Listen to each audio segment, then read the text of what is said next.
también para probar quién era y quién no era un verdadero apóstol, ¿correcto? Esta iglesia, ¿hasta qué año existió? ¿Se acuerdan? ¿Hasta qué año?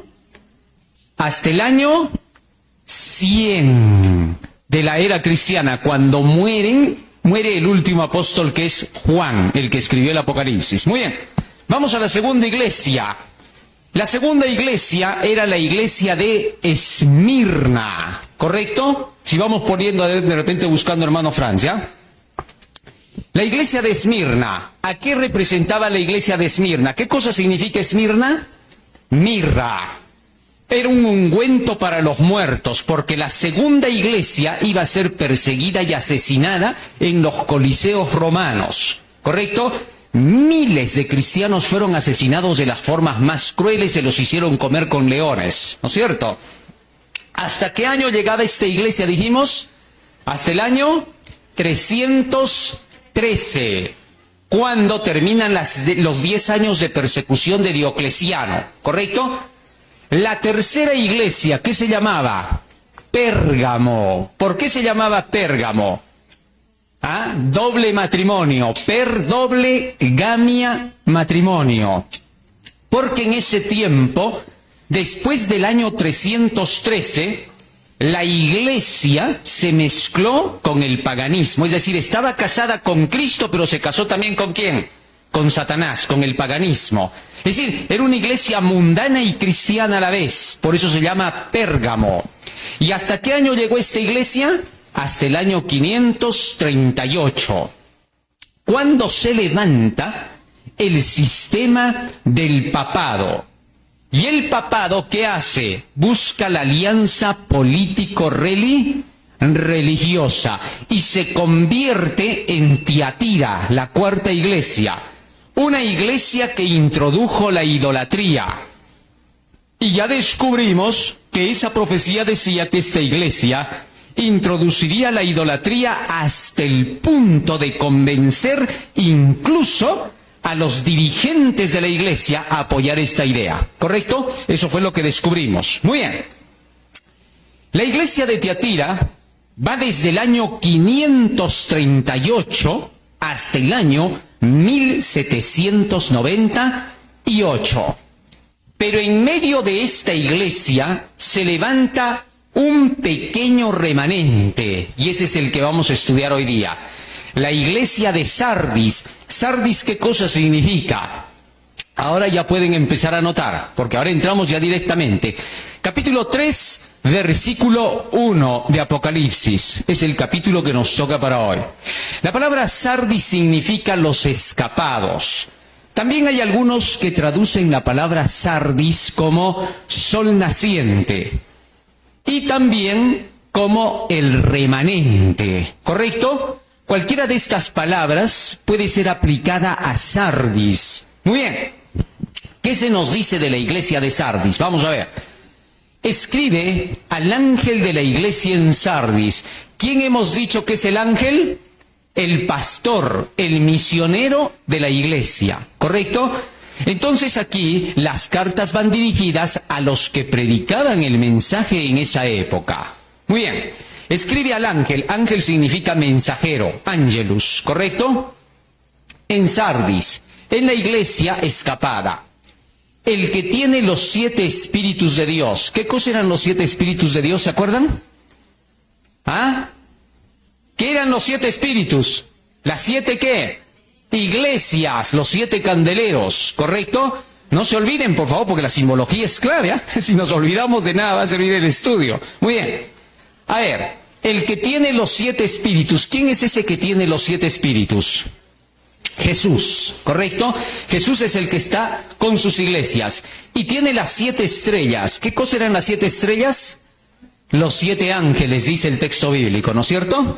Entonces son los mensajeros de las iglesias. Él dice esto: yo conozco tus obras, que tienes nombre de que vives y estás muerto. Es decir, muerto espiritual.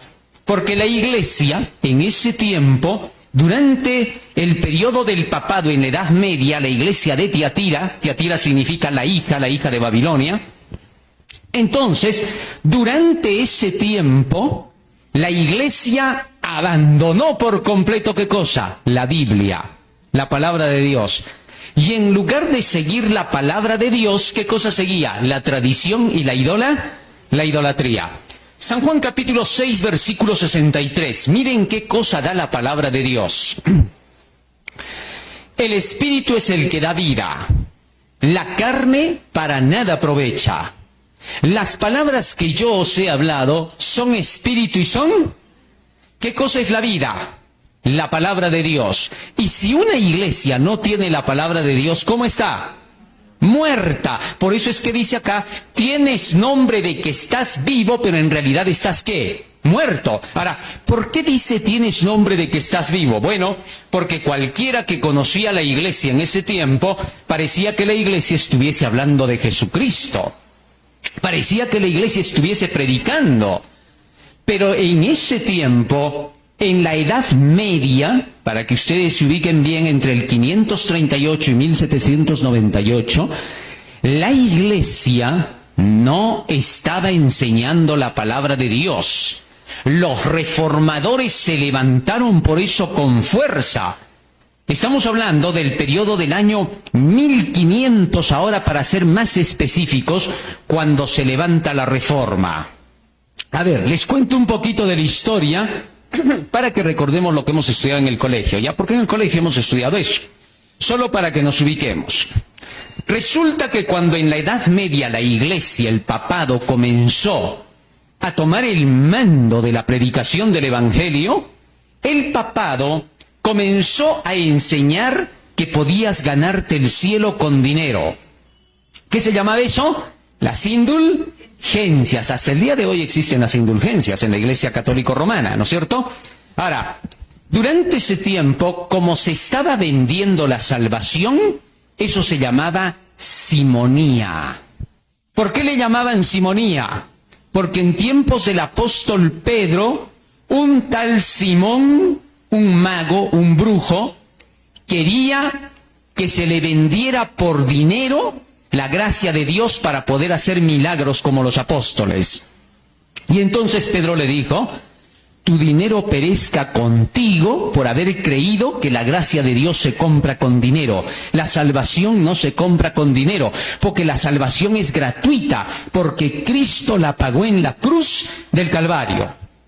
Todo lo que tienes que hacer es reconocer tus pecados, de acuerdo con lo que la ley te dice, pedirle perdón de tus pecados arrepentido a Cristo. ¿Arrepentido qué significa? Entendiendo que ya no tienes que volver más a esos pecados, ¿correcto? Eso es arrepentimiento. Cuando tú le pides perdón así a Cristo renunciando a tu pecado, inmediatamente eres perdonado, no cuesta ni un solo centavo. ¿Está claro? Porque Jesús con su sangre lo pagó. Pero la iglesia comenzó a enseñar que cuanto más dinero tú dabas, te ganabas un terreno en el cielo y te ganabas el perdón de tus pecados. ¿Correcto? Eso se llaman las indulgencias, querer pagar la vida eterna. Había gente que incluso se le hacía creer así, ¿no? Cuanto más dinero tú das, tanto más grande va a ser tu terreno en el cielo. Algo que la Biblia jamás dice, ¿no? Porque la Biblia dice que todos van a tener por igual. Pero esto hacía el papado.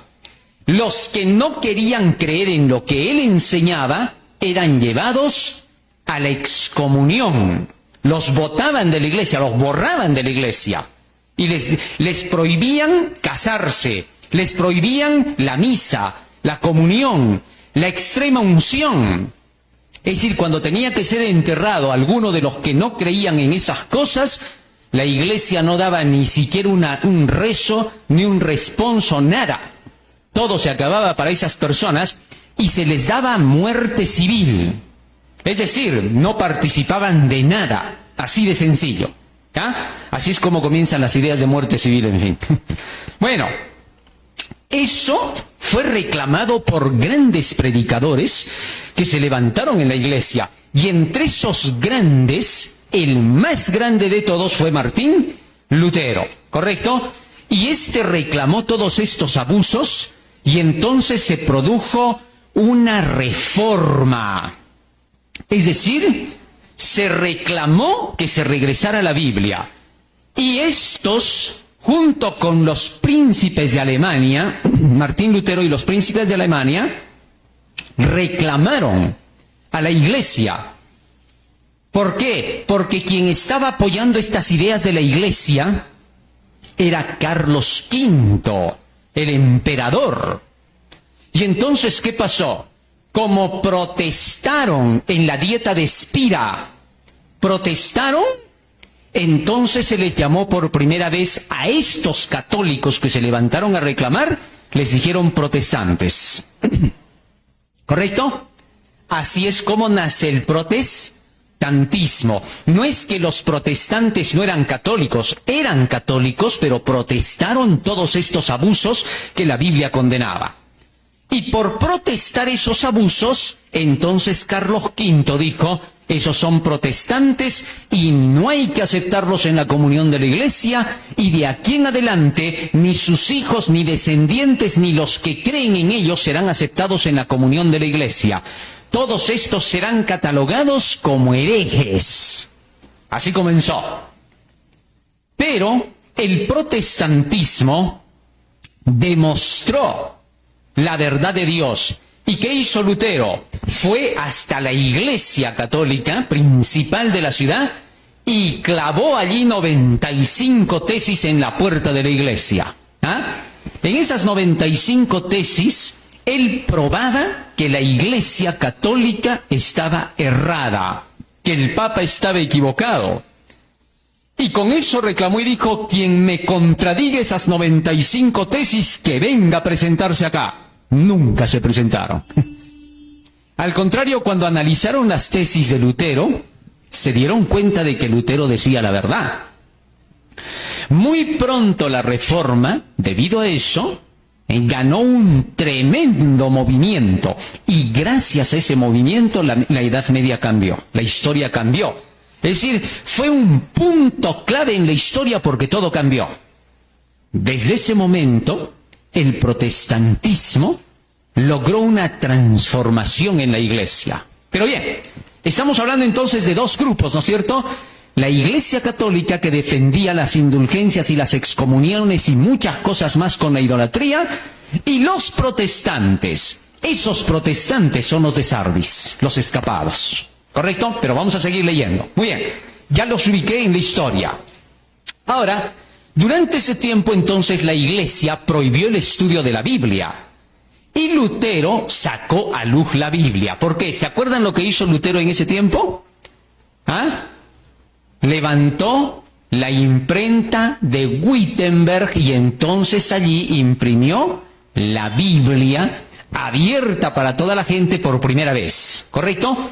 Es una de las Biblias más antiguas, la que él imprimió. Luego, a esa versión que él sacó se le llamó la versión del oso. Y esa versión del oso se convirtió en la que hoy es la Reina Valera, ¿correcto? La del año 1500. Muy bien. Pero ahora, resulta que en ese tiempo la iglesia tenía nombre de que estaba viva porque parecía ser una iglesia predicadora, evangelizadora. Y hasta con la Inquisición comenzó a perseguir con fuerza y a obligar a la gente a convertirse. Y durante ese periodo fue que Cristóbal Colón, ¿qué cosa? Descubrió América. Y entonces, cuando descubrió América, el Papa le dijo a los reyes de Portugal y a los reyes de España, a los reyes católicos, les dijo, yo les voy a regalar todos los terrenos de América para ustedes. América y a España y a Portugal. Pero eso sí, a todos los habitantes de allí, a todos los indígenas, los vuelven católicos a la fuerza. ¿Y se acuerdan lo que hicieron con Atahualpa? ¿Qué hicieron? ¿Lo volvieron católico a la fuerza? Lo quisieron convertir, pero como no quiso y votó la Biblia, entonces ¿qué pasó? Lo mandaron matar, ¿correcto? Eso fue lo que pasó aquí en el Perú. Ahora, desde ese momento, la iglesia se mete aquí en América y no trae el cristianismo, sino el catolicismo. Es decir, hacer que la gente crea acá en todas las imágenes de adoración, contrario incluso a su voluntad. Ahora, ¿por qué los incas no se sometieron a eso? Sencillo, porque los incas adoraban ¿a qué dios? Al sol. Y ahora cuando estaban trayéndoles imágenes para que adoren a esas imágenes, los incas los vieron como enemigos. Si los hubieran evangelizado a los incas, otra sería la historia. Los hubieran convertido al cristianismo. Pero no los evangelizaron. Les impusieron la adoración de las imágenes. Entonces, como todas las naciones en ese tiempo, aquí mismo, en América, los aztecas y otros más, tenían sus dioses, pensaron que los españoles estaban viniendo a imponer otro imperio sobre ellos, y se defendieron. Se opusieron, pero obviamente perdieron porque los otros tenían más tecnología, ¿no es cierto? Pero bien, esa es la historia. Ahora, ¿qué ocurre? Llegado ese momento, la Iglesia, como prohibió las Santas Escrituras, y Martín Lutero devolvió las Escrituras al pueblo, porque la Reforma predicaba la Biblia y la Biblia sola. La Iglesia Católica predicaba la tradición, el magisterio. Eran dos cosas distintas. Y entonces, debido a eso, se dice, tienes nombre de que estás viva, pero estás muerta en realidad. Muy bien, seguimos leyendo. Ahí está la llegada a América, ¿no? El Espíritu es el que da vida. Muy bien, regresemos otra vez a Apocalipsis. Ya está explicado lo que es la palabra de Dios. Sigue diciendo ahora, yo conozco tus obras, que tienes nombre de que vives y estás muerto. Versículo 2. Sé vigilante y afirma las otras cosas que están para morir. ¿A qué cosa se le llama sé vigilante en la Biblia? Cuando Cristo dice, velad, porque no sabéis el día en que vendrá el Señor, porque vendrá como ladrón en la noche. Está hablando de vigilar en la profecía. ¿Por qué se le decía a esta gente, a esta iglesia, sé vigilante? Porque la iglesia en ese tiempo dejó la Biblia y la profecía, dejó de vigilar. Romanos capítulo 13, versículo 11. Fíjense para qué sirve la profecía. Romanos 13, 11. Y esto conociendo el tiempo, que es ya hora de levantarnos del sueño, porque ahora está más cerca de nosotros nuestra salvación que cuando creímos. ¿Para qué sirve conocer el tiempo profético? ¿Ah? Para mantenerse ¿cómo? Despierto, vigilante. Por eso el texto dice, sé vigilante, vuelve a la profecía. La Iglesia Católica durante ese tiempo prohibió la profecía. No dejaba que se hablara de profecías. ¿Por qué? Porque todas las profecías como esta señalaban a la iglesia como una iglesia que estaba en apostasía. Entonces por eso el Señor le dice a esta iglesia, sé vigilante, ¿eh? Cuídate, porque conozco tus obras, tú no estás haciendo bien. Y ahora fíjense lo que sigue diciendo, regresemos a Apocalipsis. Miren lo que sigue diciendo allí. Regresamos a Apocalipsis capítulo 3. Sé vigilante y afirma las otras cosas que están para morir. ¿Cuáles eran las cosas que estaban para morir? Todo lo que enseñaba la palabra de Dios estaba desapareciendo. La Biblia estaba quedando totalmente obsoleta. La tradición era la que estaba dominando. Se empezaron a inventar creencias como el purgatorio. La Biblia no habla del purgatorio para nada. No encuentras un solo texto de ese lugar. Al contrario, en Proverbios capítulo 11, versículo 7, fíjense lo que dice la Biblia sobre aquellos que mueren. Cuando muere el hombre impío, ¿quién es un hombre impío? Alguien que está con pecado. Si alguien se muere con pecado, aunque sea con un solo pecado, ya es impiedad. Y dice, cuando el hombre impío muere, perece su esperanza, es decir, ya no hay más esperanza. Sin embargo, la iglesia enseñaba que si te morías medio pecador, te ibas al purgatorio para purgarte, te quemabas un poquito, y luego de eso pasabas al cielo ya purificado. Bueno, la Biblia no enseña eso. La Biblia es clara cuando dice, cuando el hombre impío perece, se acabó toda su esperanza, es decir, no hay segunda oportunidad. ¿Está claro? Y el purgatorio era segunda oportunidad. Todas esas mentiras se introdujeron en la iglesia durante esa época. Regresemos ahora a Apocalipsis, seguimos leyendo. Dice, las cosas que están para morir, porque no he hallado tus obras perfectas delante de Dios. ¿Cuándo las obras son perfectas delante de Dios? ¿Ah? Cuando están basadas ¿en qué? En la fe. No existen obras sin fe. Las obras sin fe son falsas obras. Ni la fe sin las obras, ni las obras sin la fe. Santiago capítulo 2, verso 17. Fíjense lo que dice la palabra del Señor. Así también, la fe, si no tiene obras, ¿qué dice que es? Muerta en sí misma. Así que entonces las obras tienen que ir acompañadas ¿de qué? De la fe. Ahora, ¿qué cosa es la fe? Romanos capítulo 10, versículo 17. Romanos 10, 17. Así que la fe es por el oír. ¿Y el oír por la palabra de qué? Entonces, cuando nosotros estudiamos la palabra de Dios, nos estamos llenando ¿de qué? De fe. Así que cuando tú a una persona le dices así, solo ten fe, ¿qué le estás diciendo? Le estás diciendo un error. ¿Por qué? Porque la persona no puede generar fe jamás. ¿A cuántas personas que a veces están enfermas o que están pasando por un periodo difícil, solo ten fe? Sí, voy a tener fe. Dice, sí, yo creo en Diosito, le voy a orar ahorita. Pero le estamos diciendo una mentira. ¿Por qué? Porque en realidad esa persona no está teniendo fe. Solo está intentando creer lo que ella siente o lo que ella quiere imaginar. O lo que nosotros le estamos diciendo.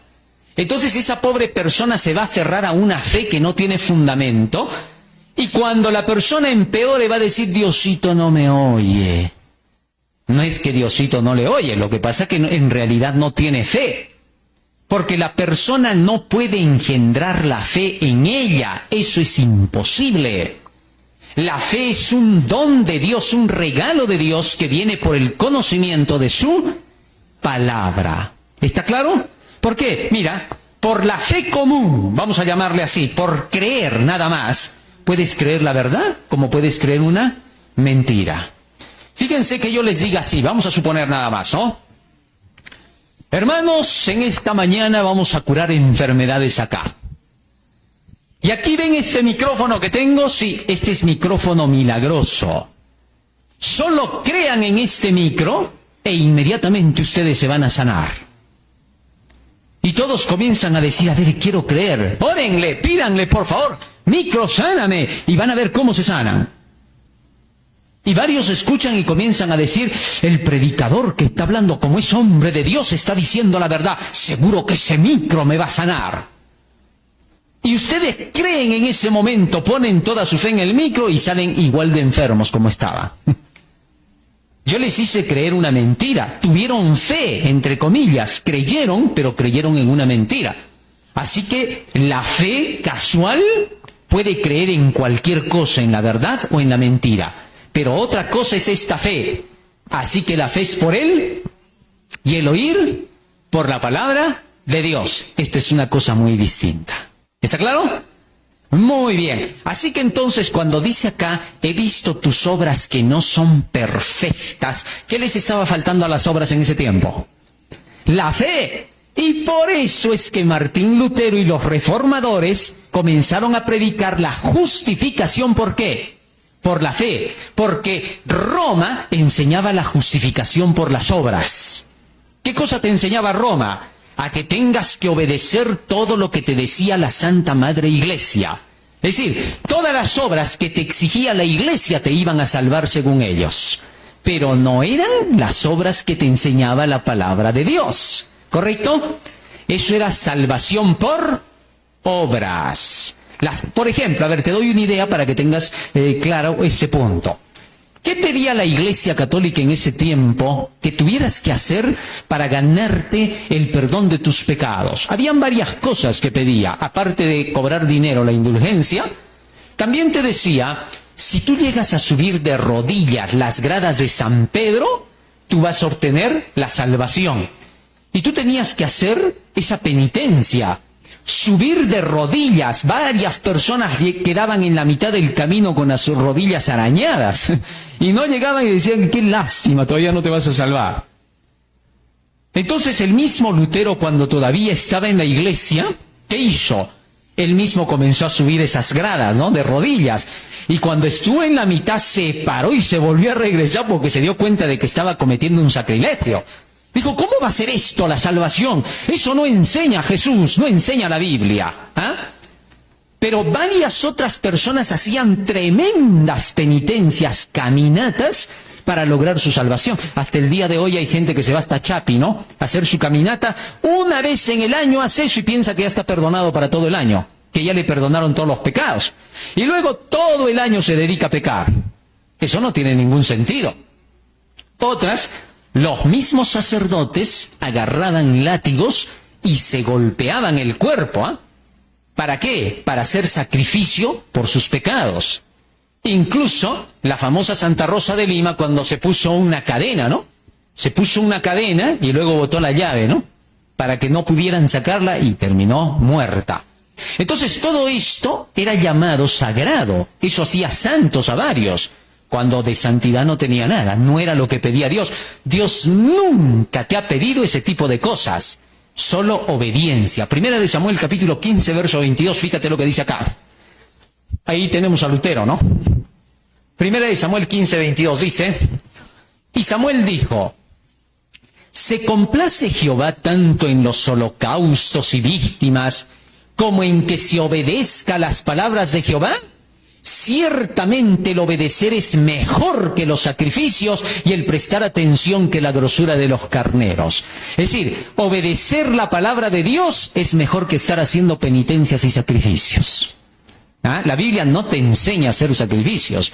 Hay personas que piensan que por regalar una iglesia se van a ir al cielo. Y dicen, le he regalado ahí al Padrecito, le he dicho toda la iglesia, todos mis terrenos. Estaría ser regalado para la iglesia. Yo sé que cuando Cristo venga me va a llevar al cielo. No, no lo va a llevar. Porque por ese tipo de obras nadie será justificado delante de Dios. ¿Correcto? La única obra verdadera es que creas en Jesucristo. Y creer en Jesucristo es creer en sus enseñanzas. Porque hay otros también que ya son extremistas, ¿no? Dicen, cree en Jesucristo. ¿Y saben qué dicen?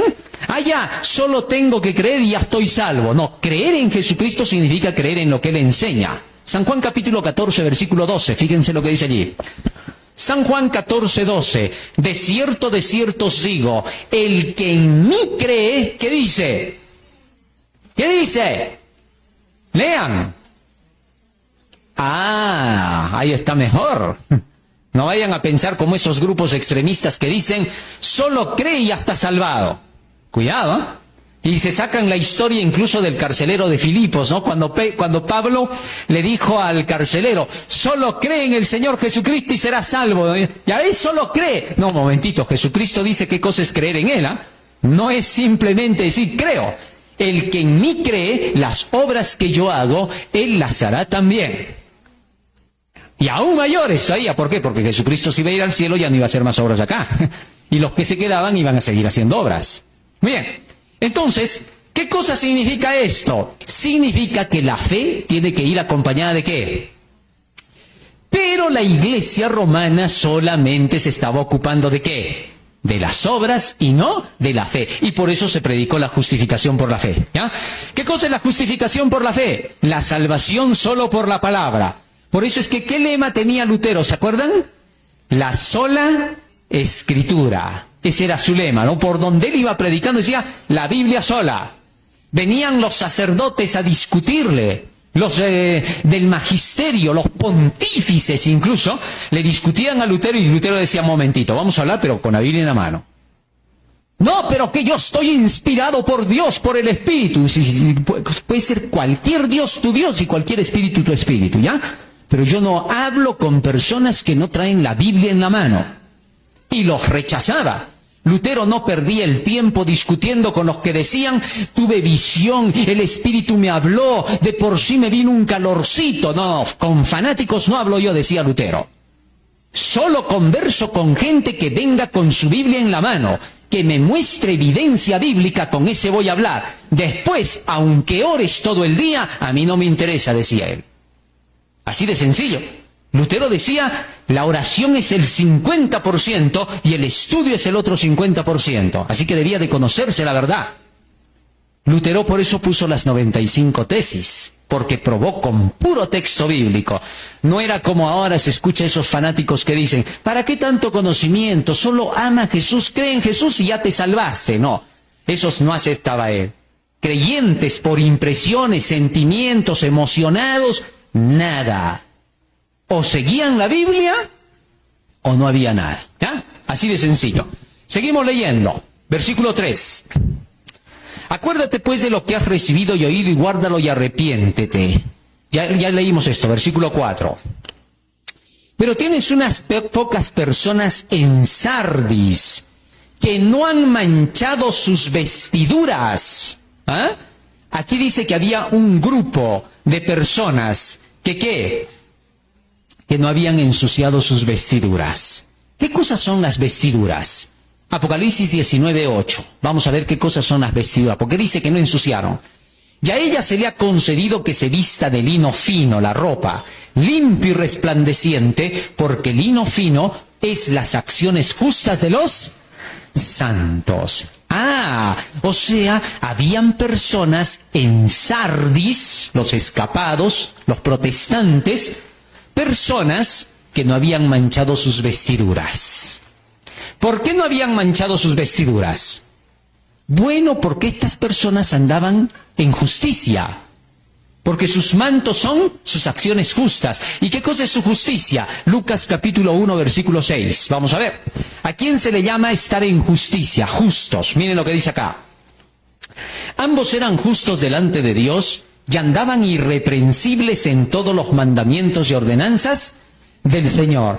O sea que estos de Sardis, ese pueblito, ese remanente, eran gente que estaban dando en todos los mandamientos y ordenanzas del Señor. Es decir, ¿creían en qué? En la Biblia.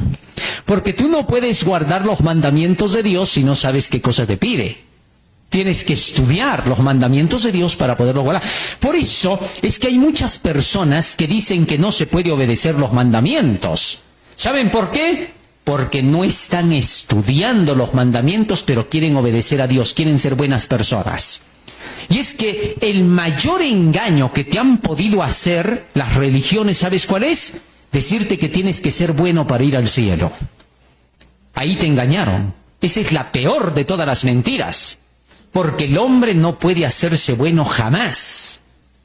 Y entonces, ¿qué tiene que hacer? ¿Seguir pecando? No.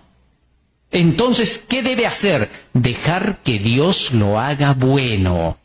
¿Y cómo te hace Dios bueno? Con su sensé. Así que tienes que llenarte de toda la Biblia para que la bondad de Dios esté dentro de ti. Romanos capítulo 7, verso 12. Fíjense lo que dice allí. De manera que la ley a la verdad es santa y el mandamiento santo, justo y ¿qué? O sea que cuando te llenas de los mandamientos de Dios, te llenas de la Biblia, ¿de qué te estás llenando?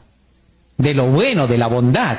Y cuando eso bueno está dentro de ti, va a salir a reflejar por fuera.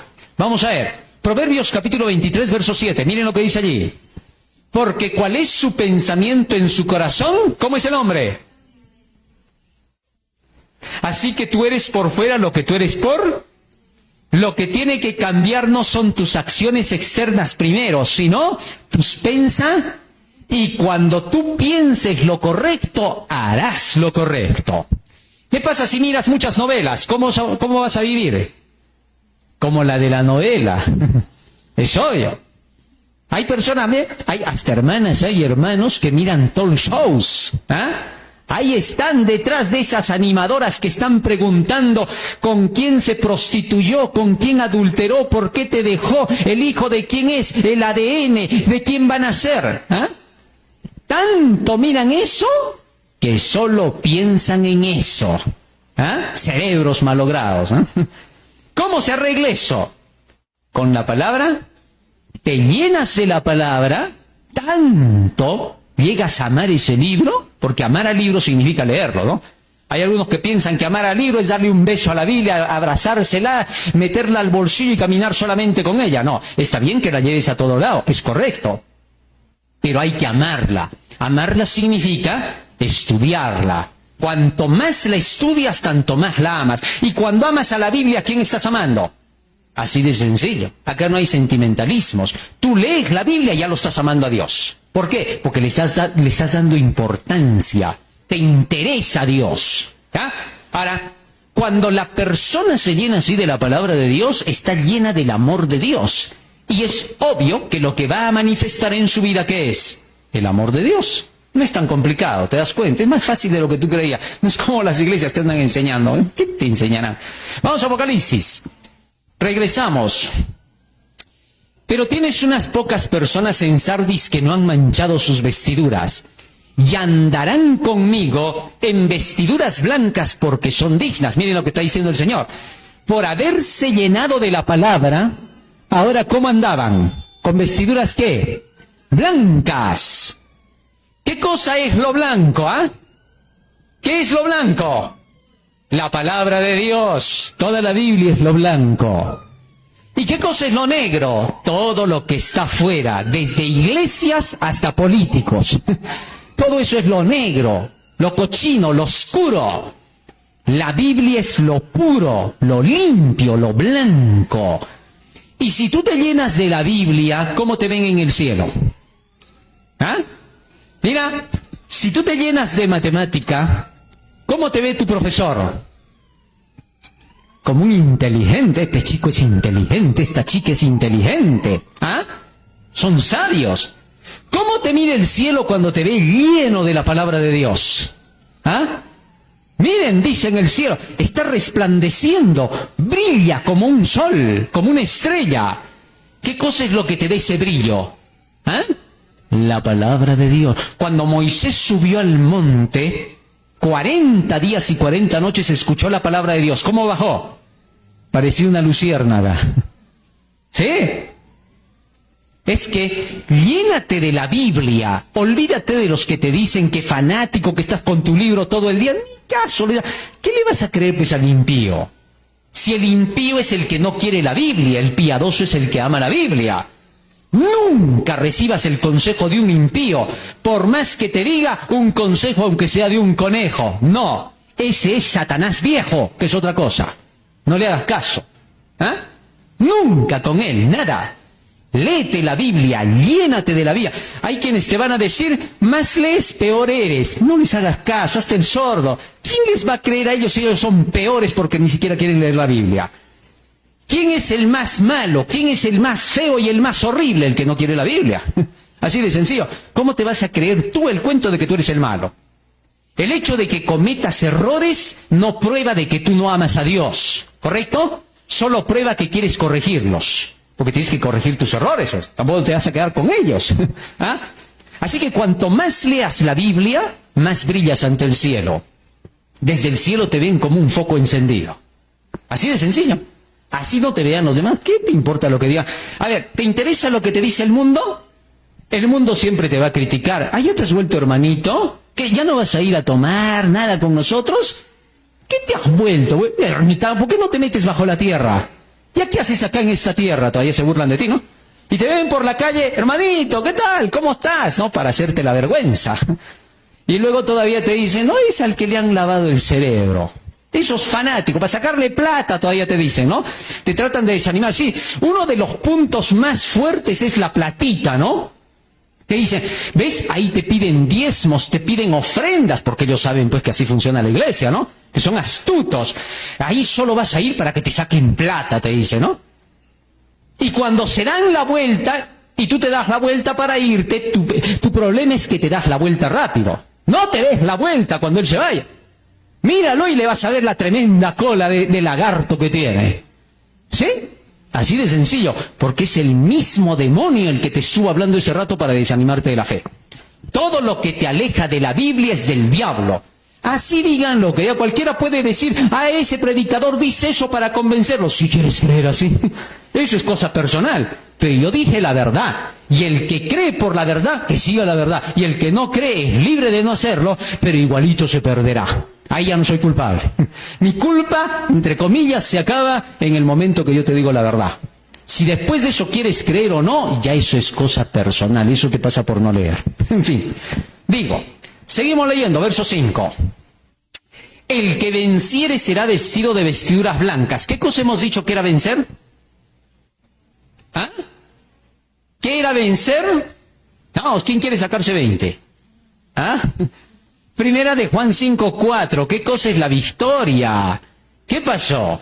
Miren lo que dice, ¿ah? Porque todo lo que es nacido de Dios vence al mundo. Y esta es la victoria que ha vencido al mundo. ¿Nuestra?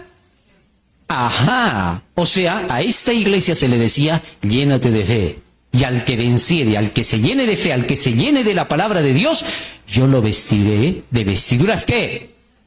O sea, en otras palabras, lo que Jesús te está diciendo es esto. Mira, te lo voy a decir sencillito. Haz tu año bíblico y yo te pongo los vestidos blancos. Eso es todo lo que te está diciendo.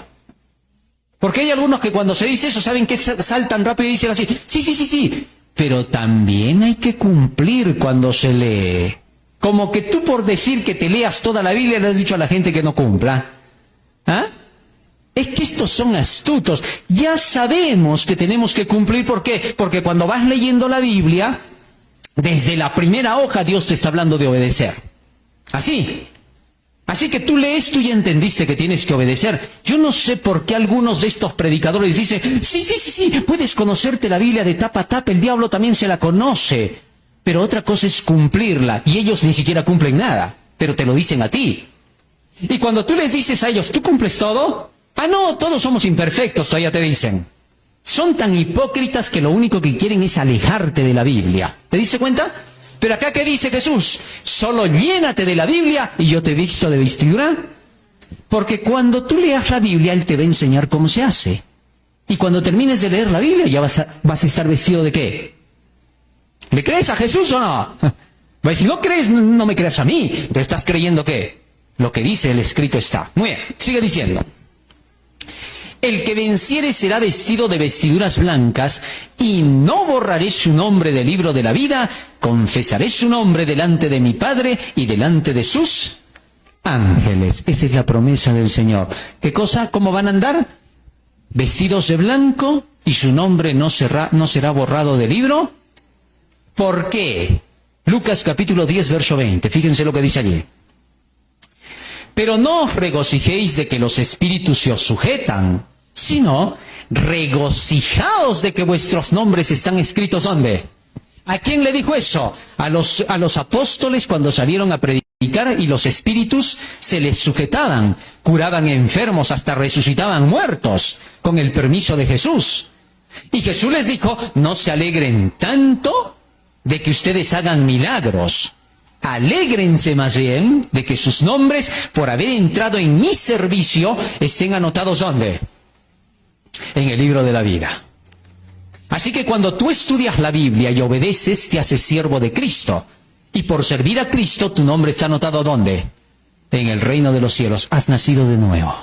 Bien, esa es la iglesia de Sardis. Y esta iglesia va desde el tiempo de la Reforma, como hemos visto, hasta el tiempo cuando las profecías comienzan a cumplirse para la segunda venida de Cristo. ¿Qué cosa se le dijo? Sé vigilante. Quiero que leamos otra vez esos textos. Sé vigilante, busca por favor, Franz. Y vamos a leer desde ahí y quiero que lo entiendan bien, ¿ya? Retrocede por favor un poco. Pero tienes unas pocas personas en Sardis. No, un poquito antes, por favor. Desde el versículo 2. Ya. Sé vigilante. Estábamos hablando de ¿qué? De que estudie la profecía para saber el tiempo. Y afirma las otras cosas que están para morir, porque no he hallado tus obras perfectas delante de Dios. Verso 3. Y miren cómo vuelve a repetir. Acuérdate pues de lo que has recibido y oído, y guárdalo y arrepiéntete. Pues si no velas, vendré sobre ti como ladrón, y no sabrás a qué hora vendré a ti. ¿De qué cosa está hablando acá? ¿De qué? De la venida de Cristo. O sea, fíjate lo que está diciendo. Pues si no velas, Cristo dijo, velad y orad. Estad atentos. ¿Por qué? Porque vengo como ladrón. en la noche. Entonces aquí, si no velas, vendré sobre ti como ladrón. El Señor está advirtiendo de que si dejan la profecía, serán sorprendidos. Ahora, ¿qué evento se estaba acercando aquí para que Jesucristo dijera, si no velas, vendré sobre ti como ladrón? ¿Ah? ¿Qué evento se estaba acercando? Estamos hablando de ¿qué año dije? Entre el año 1500, cuando empezó la Reforma, y el tiempo cuando se iba a predicar el mensaje de la segunda venida de Cristo para 1844. ¿Qué significa? Que esta iglesia debe de ser la iglesia que empieza con la Reforma y se extiende hasta las señales del fin. ¿Qué señales empezaron a cumplirse más adelante? 1755, el terremoto de Lisboa. 1780, el sol y la luna. 1833, las estrellas caen del cielo. O sea, esta iglesia debía de estar atenta a las profecías porque ya se acercaba el tiempo en que se proclamaría la segunda venida de Jesús. Yo llegaré, si no, a ti como ladrón. Vendré a ti y te sorprenderé. ¿Cómo los encontró cuando Cristo entró en el lugar santísimo en 1844? Vendrá súbitamente, dice, a su templo. Es decir, repentinamente, sin que nadie se diera cuenta. ¿Muy bien? Ahora, esta iglesia entonces va desde el año 1517 con la Reforma. ¿Ah? Póngale desde el año 1500, porque ya un poquito antes estaba despertando. Y llega hasta el año 1755, cuando empiezan las señales de las profecías. ¿Bien? Ahora, ¿quién sigue? ¿Qué iglesia le continúa? Apocalipsis capítulo 3, versículo 7. Seguimos leyendo. Y ahora vamos a esta iglesia más. La otra iglesia, la última, la vamos a dejar para el próximo sábado, ¿ya? Porque esa iglesia es la más fuerte, ya que es la iglesia en la que estamos viviendo ahora. Así que vamos a tener que profundizar mucho en la próxima iglesia. La iglesia de Filadelfia. Escribe al ángel de la iglesia en Filadelfia, ya entendemos, al predicador de la iglesia en Filadelfia. ¿Qué significa la palabra Filadelfia? Significa amor filial. ¿Correcto? ¿Qué cosa es amor filial? ¿Ah? ¿Amor de qué? De familia. Amor de hermanos, ¿correcto? Eso significa amor filial. Cuando han estado en el colegio y les enseñaban el amor filial, significa el amor del hogar, ¿no? Muy bien. Ahora, ¿por qué se le llama amor filial a esta iglesia? Porque la iglesia que viene a partir de la fecha de 1755 en adelante, iba a ser la iglesia que primero se iba a emancipar de la iglesia católica. ¿Cómo así? Todos aquellos que con la Reforma recibieron la idea protestante, comenzaron a abandonar la iglesia católica, porque veían que la iglesia católica no enseñaba más la Biblia, y que la Biblia es el libro que te hace cristiano, otra cosa no te hace cristiano, ¿eh? Cristiano no es como dicen ahí en el léxico de la inteligencia artificial, el diccionario. Cristiano, el que sigue a Cristo, dice, ¿no? No te dicen más. O el que cree en Cristo, no. Cristiano es el que cree en la Biblia y sigue sus enseñanzas. Ese es un cristiano, ¿correcto? Ahora, los protestantes comenzaron a formar iglesias, las iglesias protestantes conocidas de hoy. Y todos ellos se amaban como hermanos, es decir, eso es amor filial. ¿Por qué? Porque todos ellos creían la misma verdad de la Biblia. Y cuando se encontraban un presbiteriano, un metodista, un bautista, se decían, hola hermano, ¿cómo estás? Bendiciones en el nombre del Señor. Oye, ¿por qué no vienes a mi iglesia a predicar este sábado, este domingo? Te invitamos, porque ellos guardaban el domingo en ese tiempo, ¿no es cierto? Y eso por la iglesia católica, no por la Biblia. Pero habían también quienes guardaban el sábado, como los bautistas del sur, que guardan hasta el tiempo de hoy el sábado en Estados Unidos, ¿no? Y entonces se encontraban y decían, ven a mi iglesia, enséñanos algo de lo que conoces. Y todos, entre todos, se recibían las enseñanzas de la Biblia. Solo la Biblia. Ellos no se unían por sentimientos. Cuando alguien venía y quería unirse por sentimientos, lo rechazaban rápido. No, le decían, ese no es amor. Acá nos amamos de verdad. Porque tú sabes que el amor del sentimiento comenzó en el año 1950, ¿no? Antes de 1950 se tenía otra idea del amor, el romanticismo, ¿no? Pero después de 1950, el amor es un sentimiento y una emoción, ¿no? Tanto que te dicen, hoy día te voy a hablar del tema del amor, rápido piensa en la enamorada, el enamorado, castillos ahí azules en la cabeza, ¿no? Eso no es amor. Eso era conocido solamente como el emocionalismo sentimental. Pero después de 1950 se le llamó amor. Los que empujaron para eso fueron los Beatles, ¿no? Y uno de los más fuertes que empujó fue John Lennon, con sus ideas de imaginación, como era drogadicto con la cocaína, el LSD, él era emocionalista, pues la droga lo tenía loco, ¿no? Y en base a esas ideas se crea la nueva ola de los 60s, cuando se introduce que el amor es un sentimiento, que el amor es la pasión, que no puedes vivir sin enamorado, sin enamorada, porque si tú no tienes enamorado o enamorada, seguramente que tienes alguna enfermedad, y si tú no eres apasionado, entonces seguramente que tú no has aprendido a amar. Te mintieron. Te inventaron un sinfín de cosas y los chicos y las chicas se volvieron todos drogadictos y apasionados, ¿no? Todos solo pensaban en diversión, sexo, tabaco, drogas era la vida, ¿no?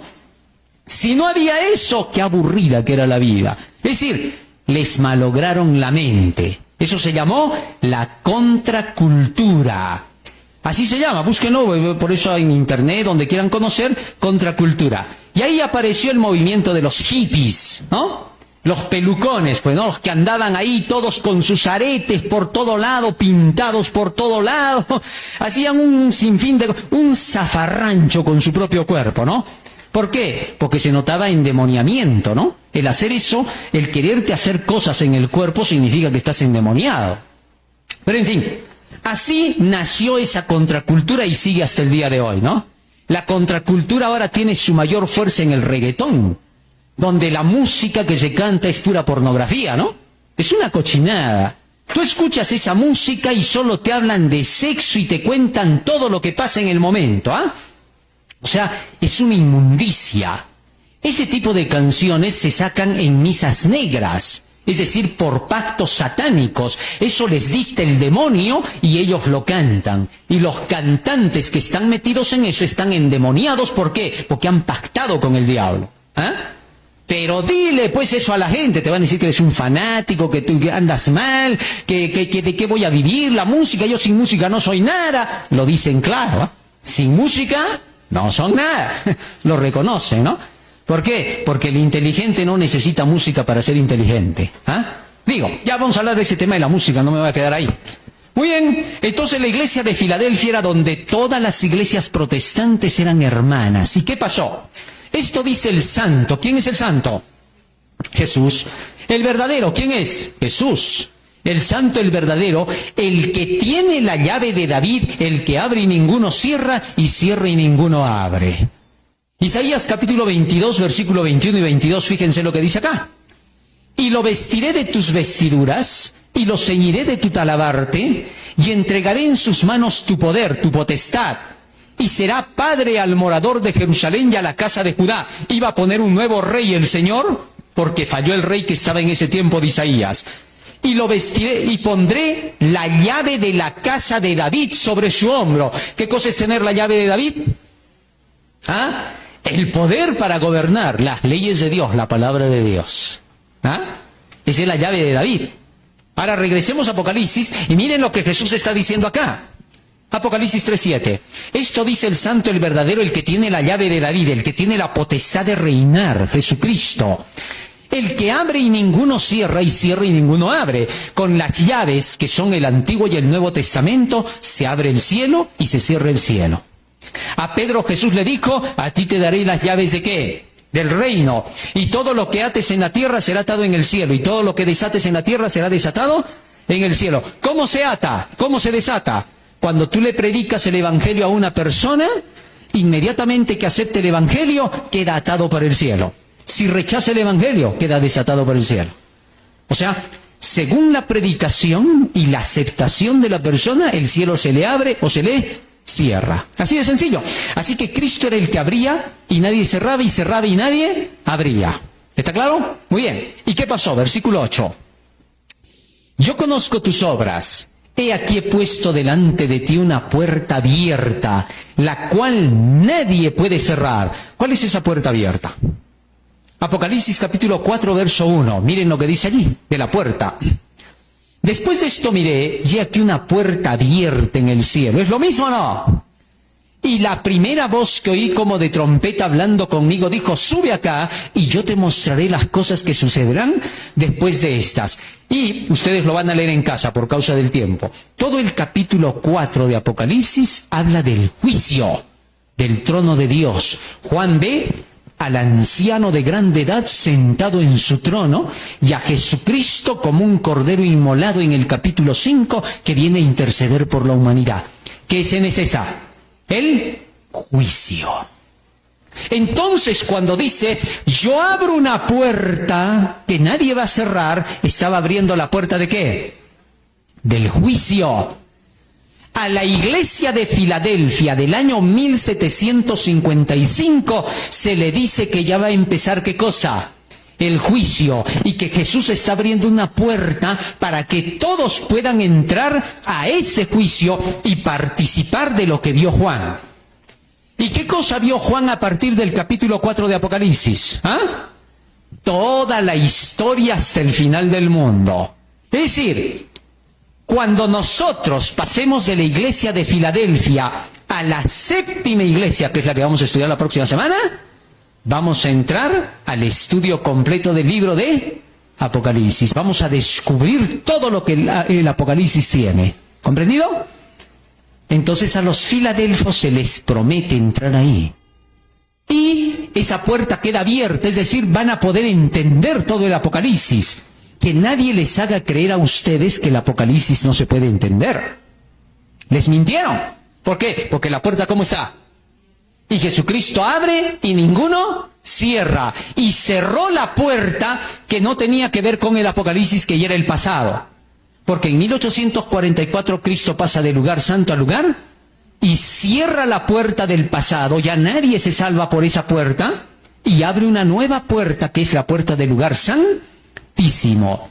Un nuevo mensaje que tiene que ser dado para los que vivan para estos últimos días. Y ahí comienza la proclamación del Evangelio del mensaje de los tres, que es lo que hay que predicar. Pero los que se han quedado con la puerta cerrada siguen predicando lo de la Edad Media. Se han quedado ahí, no han avanzado, no han seguido la reforma, no han seguido a Cristo, se han quedado atrás. Y por eso siguen predicando y diciendo, no se necesita ninguna nueva creencia. Cristiano es el que cree en Jesús, yo creo en Jesús y eso es toda la salvación. No hay más nada que hacer. No hay aquí ley, no hay juicio, nada de eso. Solo cree en Jesús y eres salvo. Se les ha quedado la puerta cerrada. No van a poder salir a menos que deseen entrar por la otra puerta. ¿Correcto? La puerta que Cristo abrió para ese tiempo. Muy bien, sigue diciendo más. Regresemos ahora a Apocalipsis 3. Verso 8 ya estábamos, creo. Yo conozco tus obras. He aquí he puesto delante de ti una puerta abierta, la cual nadie puede cerrar. Porque aunque tienes poca fuerza, porque recién estaban conociendo la Biblia, ¿no? ¿Por qué era poca su fuerza de conocimiento de la Biblia? Te voy a decir por qué.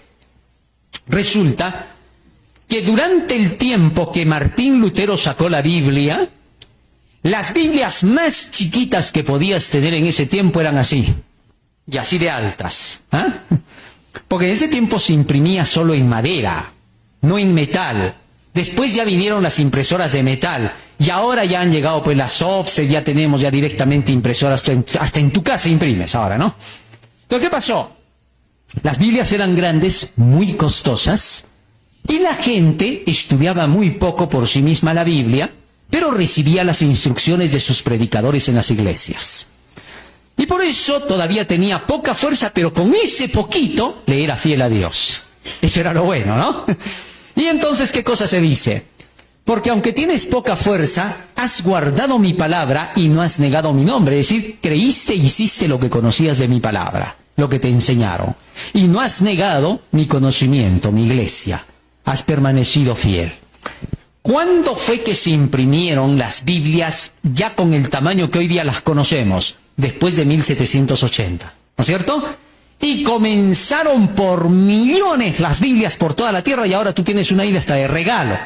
¿Ah? Hasta botada las... Y ahora es increíble, ¿no? Miren, por el año de 1750, 80 hasta 1800, la gente lloraba por tener una Biblia. En ese tiempo todavía ni siquiera existía Charles Darwin, ¿no? El hombre de los monos. No existía. Él no había. Nadie había hecho creer de la evolución. Las ideas de Montesquieu, Rousseau, Voltaire, esas ideas estaban por ahí botadas en el piso porque a nadie le importaba, solamente los extremistas, lunáticos andaban con sus ideas, ¿no? Pero después la gente seguía la Biblia, todos querían una Biblia, todos lloraban. Ahora no, ahora lloran porque hay una Biblia en la casa. Es increíble, ¿no? La gente ha cambiado. La gente ha sido trastornada para ver a la Biblia como un libro de religión fanático. Sí. Y se ríen los que han hecho eso porque ellos tienen una Biblia grande en su casa. Como cuando a Rockefeller, ¿no? Le encontraron en una ocasión, él que decía, no, que tanta Biblia, que... Y le encontraron con tremenda Biblia abierta en su escritorio, ¿no? Es increíble. ¿Por qué? Porque en esa Biblia está el secreto del éxito en la vida. ¿Ah? Por eso es que Satanás no quiere que la leas, la odia.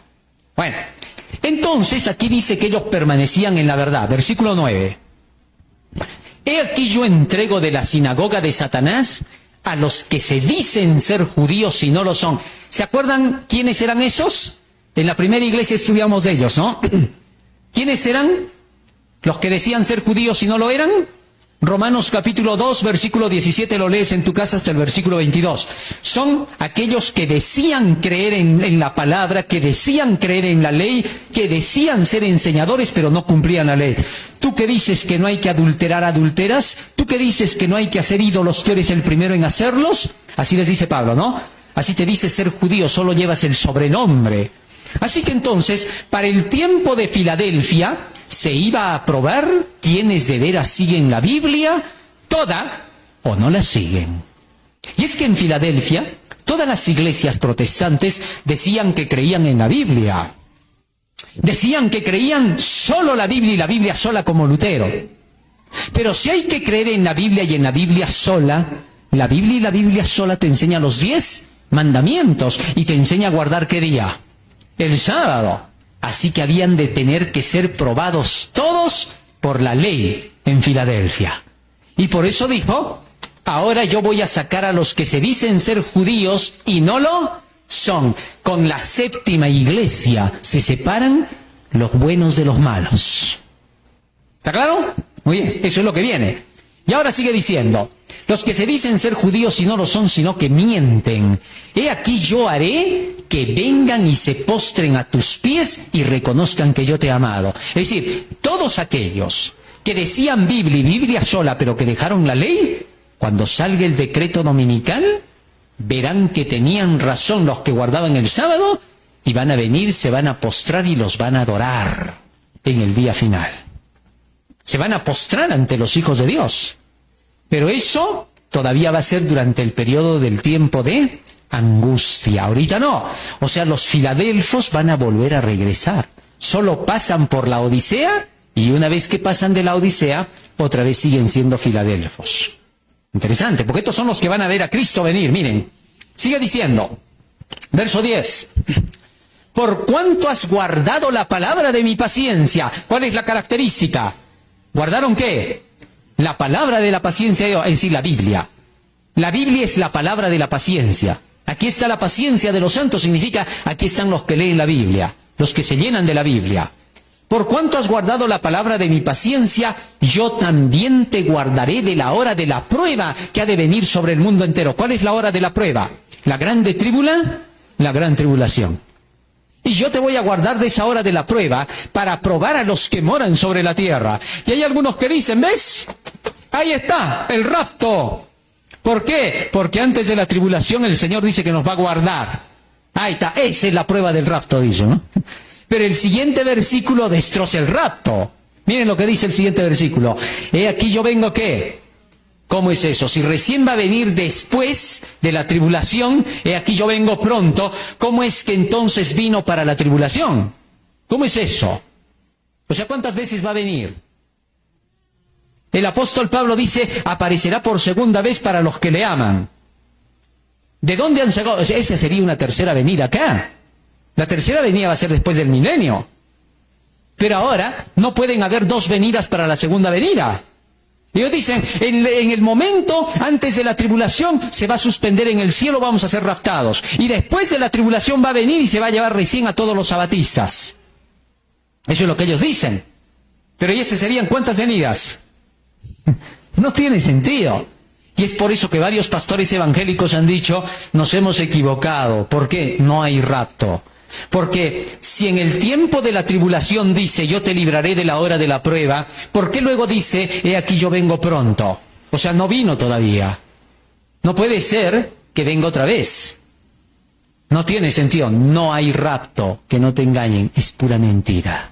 Se lo inventaron. Para este año están esperando varios el rapto, ¿no? Por lo que ha salido en la revista Economist, ¿no? Donde dice van a ser recogidos para este año, ¿no? Cuidado, ¿dónde se los van a llevar? Están vendiendo órganos, así que ten cuidado. En China están sacando... ¿Y se acuerdan lo que pasó, no? Dice que en medio del COVID a varios que dijeron que los habían incinerado, en realidad se habían robado todos los órganos y quemaron lo otro para hacerte creer que te estaban dando incinerado al paciente, ¿no? Así que ten cuidado. Toda esa mentira del llamado COVID y todas esas cosas falsas de la pandemia, que nunca más en tu vida te la vuelvan a hacer creer. ¿Por qué? En el nombre de Dios la Biblia dice, nunca habrá pandemia. Nunca. No hay un solo texto en la Biblia que diga que van a haber pandemias. Nunca las van a ver. Cuando te digan pandemia es mentira. Es el diablo hablando. Porque el diablo engaña al mundo. ¿Así está escrito o no? ¿O me lo estoy inventando? Cristo dijo, cuidado, mirad que nadie os engañe, porque os hablarán de guerras, hablarán de enfermedades, de hambrunas y terremotos, pero todo será engaño, dijo Cristo, será mentira. Así que no te vas a creer esas mentiras. Ya he hablado yo de ese tema. ¿Ah? Así varios de ustedes ya lo conocen. Así que entonces tengamos cuidado. Pero bueno, de eso vamos a hablar en otro momento. Lo que nos interesa, no hay tal rapto. Versículo 12, vamos al final. Al que venciere, yo lo haré columna en el templo de mi Dios. ¿Se acuerdan ustedes en Gálatas capítulo 2, verso 9, lo leen en casa? ¿A quién se le llama columnas? ¿Ah? ¿A quién se le llama columnas? A Pedro, a Jacobo, a Santiago, ¿no? ¿Por qué? Porque eran los que más cerca estaban de Cristo, vieron la transfiguración, eran los que más conocían. Por eso se les llamaba columnas de la iglesia. Así que cuando te dice que vas a hacer columna, no es que te van a poner como un palo para que estés todo el tiempo sosteniendo a la iglesia, no. Columna significa, yo te haré reconocido en la casa del Señor, como alguien que conoce el mensaje. ¿Por qué? Porque te llenaste de mi palabra. O sea, la promesa es ¿para quién? Para los que vivan para la venida de Cristo. Los 140, a ellos se les llama las columnas en el templo de Dios. Y entrarán en ese templo y no saldrán nunca más de él, dice. ¿Qué cosa significa? ¿Que vas a estar preso? No, sino que son los únicos que pueden entrar en el templo de Dios. Son columnas en el templo de Dios. Así que por eso se te pide que seas un 144.000. Dice, ¿llegaré a ser un 144.000? Ya empiezan mal, con pie izquierdo, ¿no? Nadie te ha dicho que tú llegues. Solamente te ha dicho, si sigues a Cristo, tú serás contado como uno de los 144.000, porque ellos van por donde quiera que va el Cordero. ¿Por qué siempre ese mal corazón, ¿no? De querer tú pensar que tú eres el que tú tienes que hacerlo. ¿Cuántos hermanos hay que dicen, hermanito, y si al final no me salvo? En ese momento tendrías que decirle, sal de él, Satanás, para que se dé cuenta, como a Pedro, ¿no? ¿Cómo vas a decir semejante atrocidad? ¿Quién te ha dicho a ti que tú te vas a salvar o no te vas a salvar? ¿Quién? Simplemente es, sigue a Cristo y Él se encarga de salvarte a ti. ¿Y qué cosa es seguir a Cristo? Llénate de la Biblia, haz lo que dice la Biblia. Hermano, y si no puedo hacer lo que dice la Biblia, sigue leyendo, pues, para que puedas. ¿Cuál es el problema? Hermano, es que no subo de peso. Sigue comiendo, pues, entonces. ¿Ah? Es simple. Y así te digan, porque hay personas que se van a querer burlar. El diablo es el primero, ¿no? Viene y te dice, mira, ¿cuántos años bíblicos has hecho? Y tú lo miras al diablo y le dices, ya voy por 5. Y sigues igualito, te dice el diablo. ¿Cuándo vas a cambiar, güey? No, ya he dejado varios pecados, pero tienes otros varios, ¿no? Porque él sabe cuántos pecados tienes, ¿ah? ¿No ves que él te hace pecar? Y te viene con el cuento y te dice así, ¿ves? Eres un hipócrita. Dices y no haces. Más conoces, peor eres. ¿Pero tú le crees al diablo? ¿A ese mentiroso engañador desde el principio? ¿Ah? A ver, si nos ponemos a pelear con el diablo, ¿quién ha pecado más, él o yo? Porque él vive más tiempo que yo. Así que ya perdió. ¿Qué le voy a hacer caso? Que se vaya con sus ideas. Diablo es que se quede diablo. Pero tú no. Tú, cuando el diablo te diga, más lees, peor eres, agarra tu Biblia y ábrela otra vez delante de él. Te sigue molestando, lee en voz alta para que él también escuche y vas a ver cómo corre. Ese no soporta la palabra de Dios. Con el escrito está, Jesús lo votó. Así que aprende, por favor, no te canses. No dejes la palabra, ni siquiera le hagas caso al primer pensamiento que se te venga a tu cabeza de decir así, y si tanto me esfuerzo y al final me pierdo, ni siquiera hagas caso porque el otro te está hablando. ¿Para qué le haces caso? ¿Dónde dice la Biblia eso? ¿Hay algún texto que diga eso? No hay. Solo te dice, no te descuides, porque Pablo ¿qué dice? No vaya a ser que siendo heraldo, yo venga a ser eliminado. Es decir, cuídate nada más. El que piense estar firme, mire que no caiga. Sigue con la Biblia, no te sueltes. Eso es todo lo que te dice. Yo no sé para qué se hacen difícil la vida a varios. Están en la iglesia, pero no leen la Biblia, pero quieren cambiar. No sé qué, estos son divinos, son mágicos, no sé qué cosas son, brujos deben ser. ¿Cómo vas a venir a la iglesia y no vas a leer la Biblia y vas a querer salvarte? ¿Cómo? Eso no tiene sentido. ¿Cómo quieres vivir si cuando te sirven la comida la dejas? Y luego dices, cada día estoy más flaco, no sé qué me está pasando, debo estar enfermo. Y te dicen, ¿cuánto estás comiendo? Nada. Pues esto no sé, pero no engordo. Y te van a decir, este está loco. Tu problema no es estar flaco, sino estar loco. Bien, lo digo para que entiendas, ¿no? Finalmente, nunca más saldrá de allí y escribiré sobre él el nombre de mi Dios. ¿Cuál es el nombre de Dios? Su ley. Y el nombre de la ciudad de mi Dios, la nueva Jerusalén, la cual desciende del cielo de mi Dios, y mi nombre nuevo. ¿Cuál es el nombre nuevo de Cristo? El Evangelio. Ya hemos hablado de eso, ¿no? La ley y el Evangelio. Los 10 mandamientos y toda la Biblia. Muy bien. Sigue diciendo, el que tiene oído oiga lo que el Espíritu dice a las iglesias. Muy bien, quedamos ahí. Hemos estudiado hasta la iglesia de Filadelfia. Y ya estamos entre el año 1755 y el año 1844, cuando iba a empezar el juicio. 43 pongámosle porque se estaba anunciando todavía el mensaje hasta Filadelfia, ¿ya? Es a los filadelfos a quien Cristo les mandó el mensaje del primer ángel, diciendo, temed a Dios y dadle gloria porque ha llegado la hora del juicio. Entren a la Odisea porque va a empezar el juicio. Ley, Odisea, pueblo, el pueblo del juicio. Ya va a empezar el juicio y eso lo vamos a ver la próxima semana. Bien, vamos a pedirle a Jesús en oración que Él nos ayude para que podamos entender lo que hemos estudiado y que se quede grabado en nuestra mente y corazón.